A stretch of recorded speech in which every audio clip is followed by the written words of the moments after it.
Cognitive knowledge and the PRECEPT Stillness Wisdom Practice. We have defined cognitive knowledge as the clear and complete understanding of a topic, fact, or matter that has a defined content.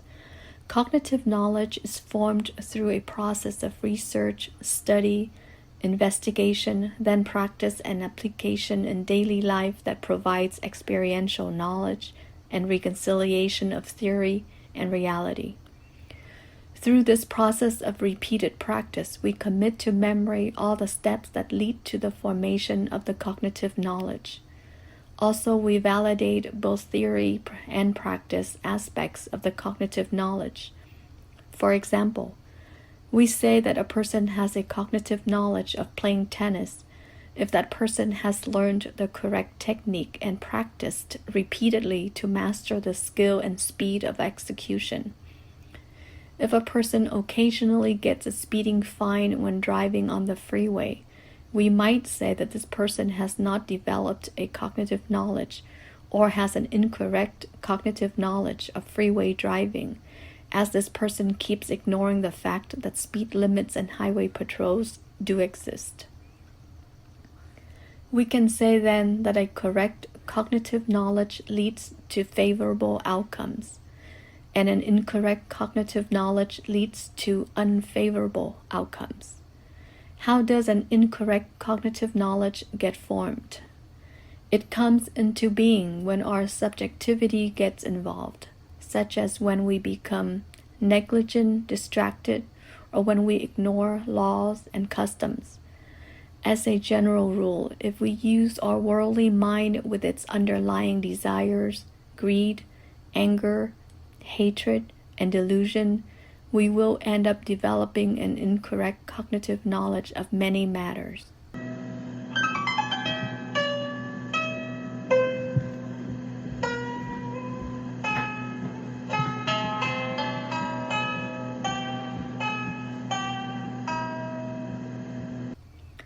In our daily life, cognitive knowledge plays an important and necessary role.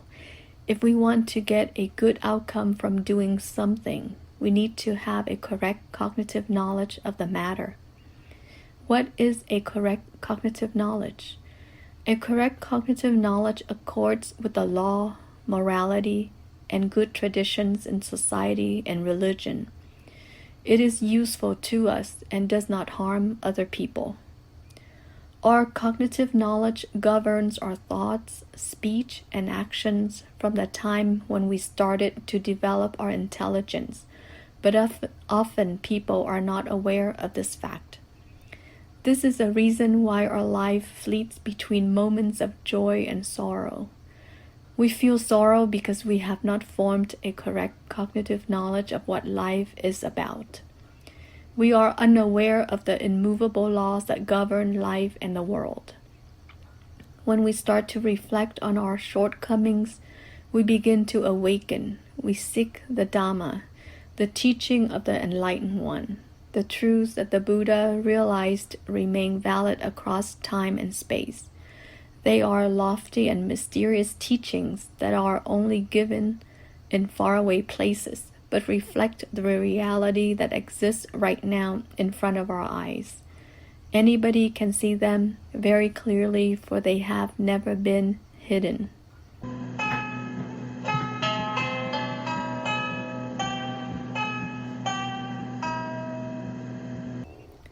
We can realize them ourselves if we seriously observe reality. Why this plant is green and healthy while this other one is dry and wilting. The reason is that the latter lacks water. Why some people are gentle and kind while others are angry and hateful. Probably because the former were raised in a loving family while the latter did not enjoy favorable circumstances.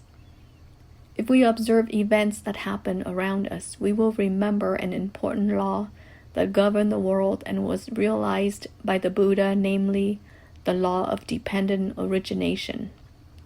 This law states that every phenomena in the world arises from conditions, from innumerable conditions.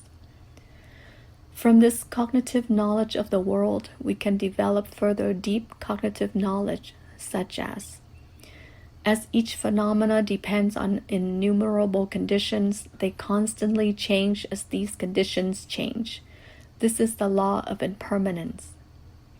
The law of impermanence leads to conflict, dissatisfaction, and suffering because we want to hold on to things that we consider ours. As all phenomena are ever changing, they do not have a solid core. There is nothing that can be considered their own nature. They are said to have no self or no real substance of their own. Consequently, the true essence of worldly phenomena is emptiness. Worldly phenomena do exist, but this existence is fleeting and illusory. The ultimate essence of the world is as such. There is nothing more that can be said about it. Everything and everybody are all equal because the law of dependent origination applies equally to every phenomena, to every person without exception. As we can see, all wisdom and knowledge in the world comes down to a matter of cognitive knowledge. We have studied the teaching that the Buddha expounded very clearly thousands of years ago. So why are still experiencing sorrow? Why are we longing for trivial matters in life? Why do we still want to grasp things in our hands? Everything will flow away like the water that we want to grasp in our hands.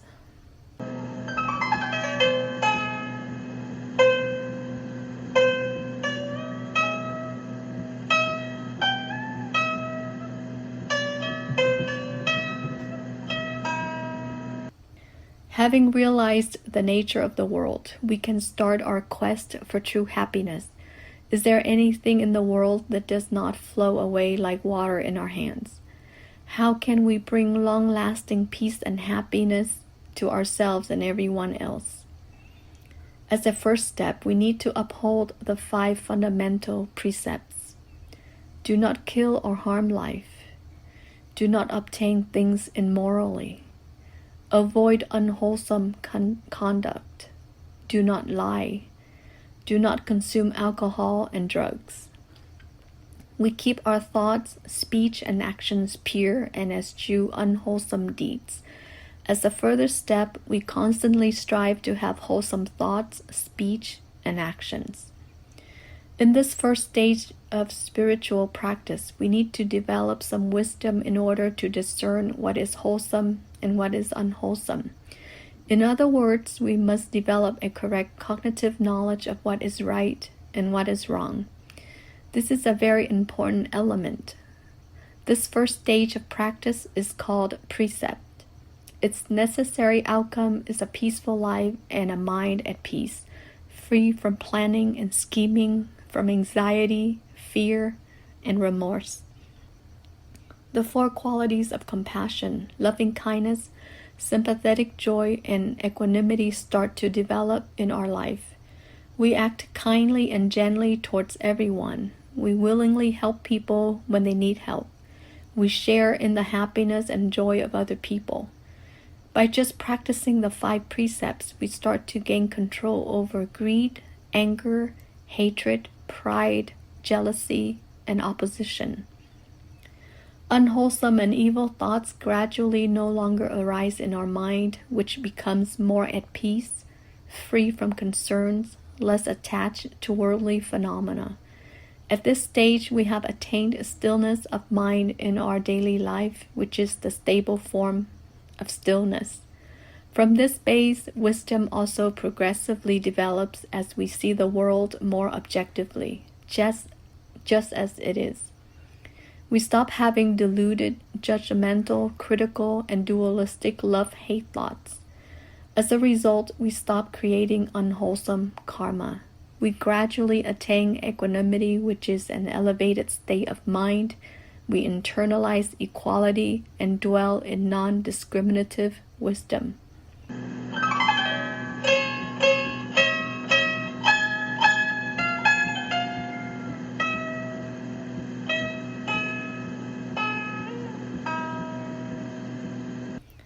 Today we have explored a very simple method of spiritual practice based on taking refuge in the 3 jewels and upholding the 5 precepts. Many of us have gone through the ceremony of taking refuge in the 3 jewels and receiving the 5 precepts. Have you ever asked yourself the question, why have I not made spiritual progress despite practicing assiduously? Have you had an answer to your question? The simple answer is that you probably have not gained a correct cognitive knowledge of what taking refuge in the 3 jewels and upholding the 5 precepts means. In this short text, I will not repeat the meaning of taking refuge in the 3 jewels and the 5 precepts, as it was expounded to you when you had the ceremony. It is worth noting that most people have not fully realized the importance and necessity of this ceremony. In brief, the purpose of taking refuge in the 3 jewels is to receive in our own mind a seed of enlightenment. This good seed of enlightenment, when nurtured by favorable conditions of care and preservation, will develop into a healthy tree that will be of service to ourselves and other people. Furthermore, the 5 precepts build the foundations for a dignified personality. If we constantly uphold them, we will be on our way towards liberating ourselves and others from suffering. We will also be well on our way toward transforming our mind. Stillness will be the natural consequence of precept, and wisdom the consequence of stillness. In other words, the precept we find the seeds of stillness and wisdom. Those of us who choose to enter the spiritual path through the gate of stillness need to make sure that in stillness are the seeds of precept and wisdom. Stillness not imbued from wisdom is ignorant stillness. Stillness without precept is deviant stillness.